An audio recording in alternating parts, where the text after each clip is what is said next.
Chapter 2. The Council with the Munchkins. She was awakened by a shock, so sudden and severe that if Dorothy had not been lying on the soft bed she might have been hurt. As it was, the jar made her catch her breath and wonder what had happened, and Toto put his cold little nose into her face and whined dismally. Dorothy sat up and noticed that the house was not moving, nor was it dark, for the bright sunshine came in at the window, flooding the little room.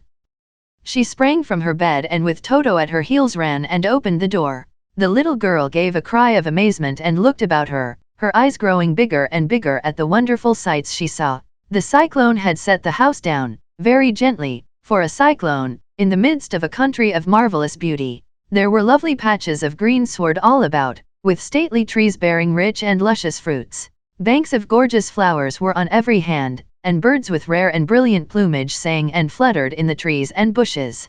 A little way off was a small brook, rushing and sparkling along between green banks, and murmuring in a voice very grateful to a little girl who had lived so long on the dry, gray prairies. While she stood looking eagerly at the strange and beautiful sights, she noticed coming toward her a group of the queerest people she had ever seen. They were not as big as the grown folk she had always been used to, but neither were they very small.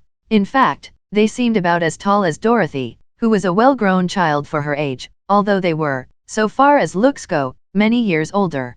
3 were men and 1 a woman, and all were oddly dressed.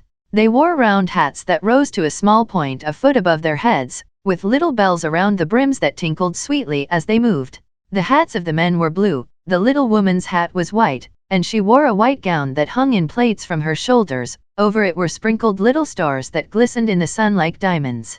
The men were dressed in blue, of the same shade as their hats, and wore well-polished boots with a deep roll of blue at the tops.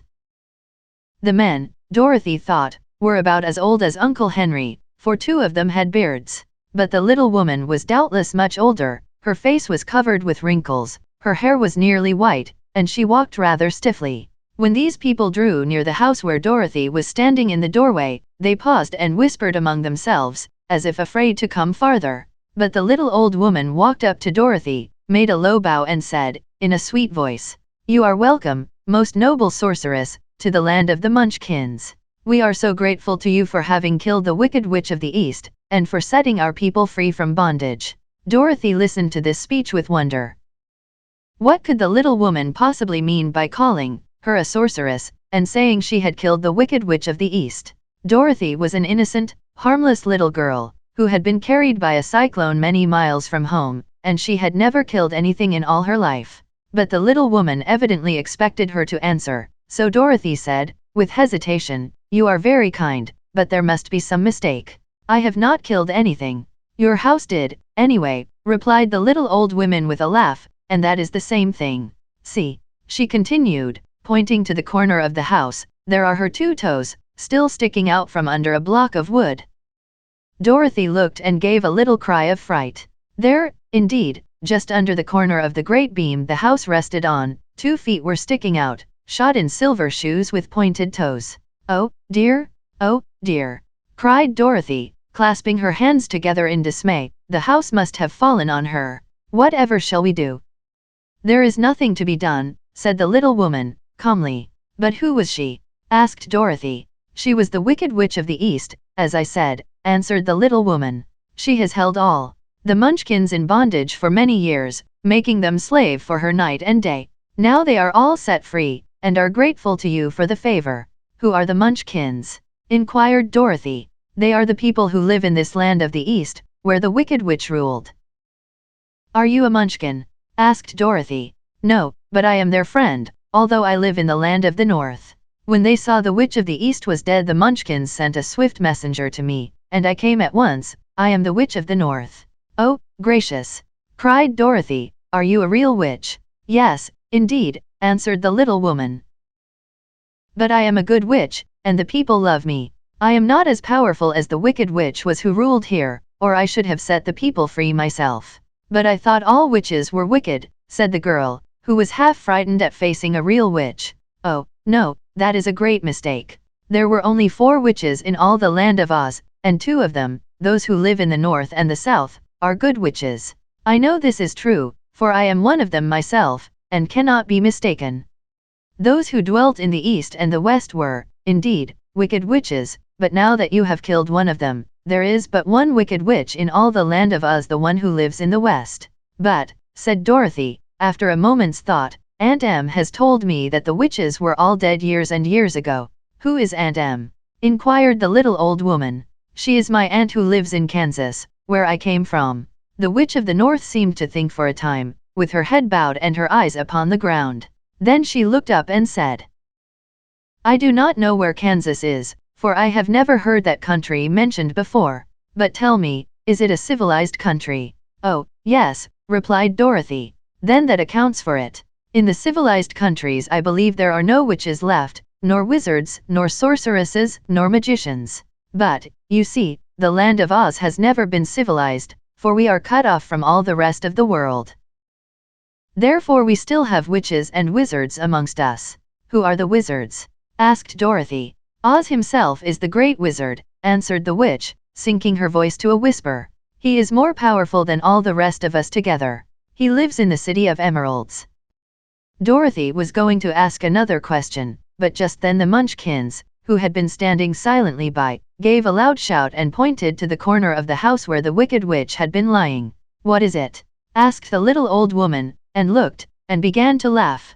The feet of the dead witch had disappeared entirely and nothing was left but the silver shoes. She was so old, explained the Witch of the North, that she dried up quickly in the sun. That is the end of her. But the silver shoes are yours, and you shall have them to wear. She reached down and picked up the shoes, and after shaking the dust out of them handed them to Dorothy. The Witch of the East was proud of those silver shoes, said one of the Munchkins, and there is some charm connected with them, but what it is we never knew. Dorothy carried the shoes into the house and placed them on the table. Then she came out again to the Munchkins and said, I am anxious to get back to my aunt and uncle, for I am sure they will worry about me. Can you help me find my way? The Munchkins and the witch first looked at one another, and then at Dorothy, and then shook their heads. At the east, not far from here, said one, there is a great desert, and none could live to cross it. It is the same at the south, said another, for I have been there and seen it. The south is the country of the Quadlings. I am told, said the third man, that it is the same at the west. And that country, where the Winkies live, is ruled by the wicked witch of the west, who would make you her slave if you passed her way. The north is my home, said the old lady, and at its edge is the same great desert that surrounds this land of Oz. I'm afraid, my dear, you will have to live with us. Dorothy began to sob at this, for she felt lonely among all these strange people. Her tears seemed to grieve the kind-hearted Munchkins, for they immediately took out their handkerchiefs and began to weep also. As for the little old woman, she took off her cap and balanced the point on the end of her nose, while she counted 1, 2, 3 in a solemn voice. At once the cap changed to a slate, on which was written in big, white chalk marks, Let Dorothy go to the City of Emeralds. The little old woman took the slate from her nose, and, having read the words on it, asked, Is your name Dorothy, my dear? Yes, answered the child, looking up and drying her tears. Then you must go to the City of Emeralds. Perhaps Oz will help you. Where is this city? Asked Dorothy. It is exactly in the center of the country, and is ruled by Oz, the great wizard I told you of. Is he a good man? Inquired the girl, anxiously. He is a good wizard. Whether he is a man or not I cannot tell, for I have never seen him. How can I get there? Asked Dorothy. You must walk. It is a long journey, through a country that is sometimes pleasant and sometimes dark and terrible. However, I will use all the magic arts I know of to keep you from harm. Won't you go with me? Pleaded the girl, who had begun to look upon the little old woman as her only friend. No, I cannot do that, she replied, but I will give you my kiss, and no one will dare injure a person who has been kissed by the Witch of the North. She came close to Dorothy and kissed her gently on the forehead where her lips touched the girl. They left a round, shining mark, as Dorothy found out soon after. The road to the City of Emeralds is paved with yellow brick, said the witch, so you cannot miss it. When you get to Oz do not be afraid of him, but tell your story and ask him to help you. Goodbye, my dear.